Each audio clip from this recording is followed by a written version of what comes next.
Hi friends, welcome to my channel Shruti wonders.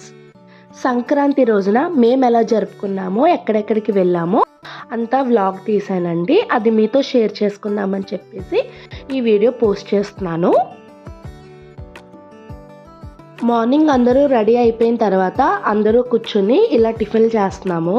జొన్నాడిలో పెద్ద పండుగ రోజున పేరెంటాల అమ్మవారికి ప్రతి ఇంట్లో నుంచి కావిడైతే వెళ్తుందండి. ఆల్మోస్ట్ అందరింట్లో నుంచి వెళ్తుంది.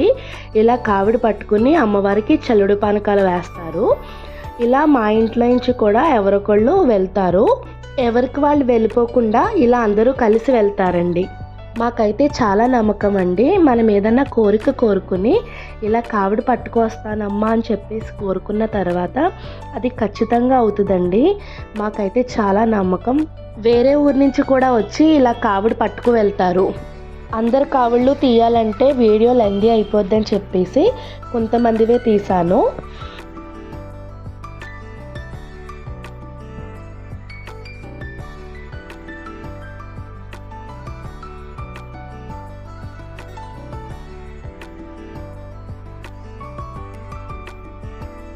ప్రతి సంవత్సరం పెద్ద పండుగ రోజున మా భోజనాలు మా చిన్నమయ్య వాళ్ళ ఇంటి దగ్గరే జరుగుతాయండి.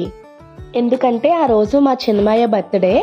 వల్లి కళ చిన్నంటి మమ్మల్ని చాలా బాగా రిసీవ్ చేసుకుంటారు.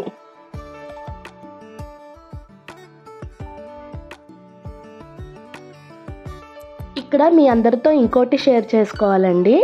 చిన్మయ్య అంటే మా అమ్మ తమ్ముడో అన్నయ్యో కాదు, మా అమ్మమ్మ తమ్ముడు. కానీ మేమందరం మా సొంతమయ్య పిల్లల్లాగా కలిసి ఉంటాము. మేము చాలా బాగుంటామండి. ఆ విషయంలో దేవుడికైతే చాలా థ్యాంక్స్ చెప్పుకోవాలి. ఇప్పుడు సొంత పిల్లలకే పడట్లేదు, అలాంటిది మా అమ్మమ్మ వాళ్ళ తమ్ముడు మా పిల్లలము మేము ఇలా కలిసి ఉన్నాము అంటే నిజంగా దేవుడికైతే చాలా థ్యాంక్స్ చెప్తాను నేను ఎప్పుడూ కూడా. నాకు మా వీళ్ళని ఫీలింగ్ ఎప్పుడూ రాదు.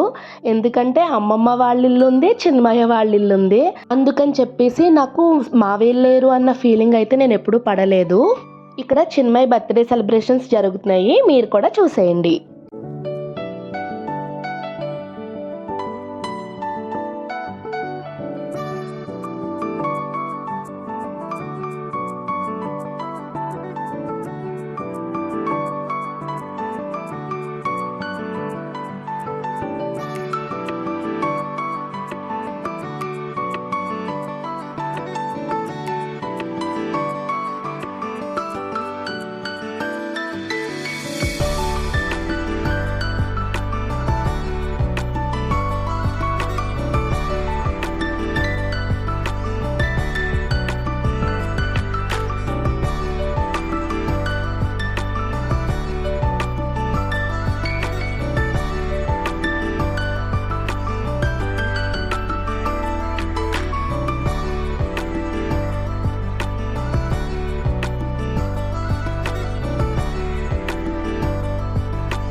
భోగి రోజు వీడియోలో చెప్పాను కదండి, మాకు ఇలా అందరూ కలిసి కూర్చో తినడం అంటే చాలా ఇష్టం అని చెప్పేసి. అది టేబుల్ మీద తిన్నామా, చైర్లో కూర్చో తిన్నామా కాదు, మ్యాక్సిమం ఇలా అందరూ కింద కూర్చునే తింటాము. ఇలా మా అందరికీ కూర్చుని కబుర్లు చెప్పుకో తినడం అంటే చాలా ఇష్టము. Anaparthi return start అయిపోతున్నామండి. మీ అందరికీ తెలిసిందే, ఆ రోజు వీరులమ్మ అమ్మవారి జాతర ఉంటుంది కదా, అందుకని చెప్పేసి మేము రిటర్న్ స్టార్ట్ అయిపోతున్నాము. ఆడపిల్ల ఇంట్లో నుంచి వెళ్ళింది అంటే ఇలా ఖచ్చితంగా బొట్టు పెట్టి పంపిస్తారు కదా, అలా వల్లి కళ ఇక్కడ మాకు బొట్టు పెడుతున్నారు. మేము వెళ్ళిపోతున్నామని చెప్పేసి హర్షిగడికి కోపం వచ్చిందండి. ఆడు కార్ ఆపేస్తున్నాడు వెళ్ళొద్దని చెప్పేసి. వాడికి మేమంటే చాలా ఇష్టం. ఇలా ఎవరన్నా వెళ్తున్నారు అంటే వాడు చాలా ఫీల్ అయిపోతూ ఉంటాడు. కార్ని గుద్దీసి వెళ్ళనివ్వకుండా చాలా చేశాడు. నిజంగా ఎవరుంటారండి ఈ రోజుల్లో అలా వెళ్ళకుండా ఉండమని చెప్పేసి. జొన్నాడి నుంచి రిటర్న్ వస్తుంటే ఇక్కడ తాపేశ్వరం సూరిచి ఉంటుంది కదండి, అక్కడ లైవ్ స్టాల్స్ అయితే జరిగాయి. అందుకని చెప్పేసి ఆగాము ఇక్కడ మేము.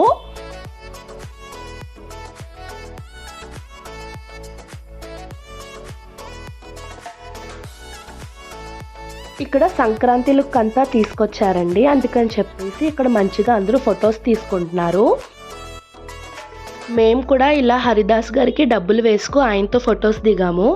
ఎందుకంటే జనరేషన్ ఎంత ఫాస్ట్గా అయిపోయిందంటే మన ఊర్లో వచ్చే హరిదాస్ గారు బండి మీద వచ్చి వేసుకు వెళ్ళిపోతున్నారు కదండి. ఇక్కడ చాట్స్, పానీపూరి, మసాలా పూరి ఇవన్నీ పెట్టారు. చాలామంది అయితే తింటున్నారండి. మేము కూడా అలా మాకు నచ్చినవి తిని అనపత్తి వెళ్ళిపోయాము. ఇక్కడ అనపత్తి వీర్లమ్మ అమ్మవారి జాతర అని చెప్పాను కదా, చాలా బాగా జరుగుద్దండి. ఎక్కడెక్కడి నుంచో కూడా ఈ జాతరకి వస్తారు. మా అనపత్తిలో వీర్లమ్మ అమ్మవారి జాతర ఎలా జరుగుద్దో మీరు కూడా చూసేయండి. ఇక్కడ వీర్లమ్మ అమ్మవారికి డీటీ వేస్తున్నారు. చాలామంది వస్తారండి, ఎక్కడెక్కడి నుంచో వచ్చి అమ్మవారికి డీటీ వేస్తారు. ఇక్కడ మా ఊరు ఎమ్మెల్యే గారు ఫస్ట్ గరగ పట్టుకుంటారు. అలా ఇక్కడ రామకృష్ణారెడ్డి గారు గరగ పట్టుకున్నారు. ఇక్కడ జాతర అయితే స్టార్ట్ అవుతుందండి. మీరందరూ కూడా చూసి ఎలా ఉందో నాకు కామెంట్ చేయడం మర్చిపోకండి. నా వాయిస్ ఇలా ఉందేంటి అని అసలు అనుకోవద్దు, ఎందుకంటే నాకు చాలా గొంతుకు నొప్పిగా ఉంది. అందుకని చెప్పేసి వీడియో అంతా మ్యూజిక్ పెట్టేస్తున్నాను. ఈ వీడియో నచ్చినట్లయితే మీ ఫ్రెండ్స్ అండ్ ఫ్యామిలీ మెంబర్స్కి షేర్ చేయండి. అలాగే లైక్ చేసి కామెంట్ చేయడం అయితే మర్చిపోకండి. See you on next video. Bye.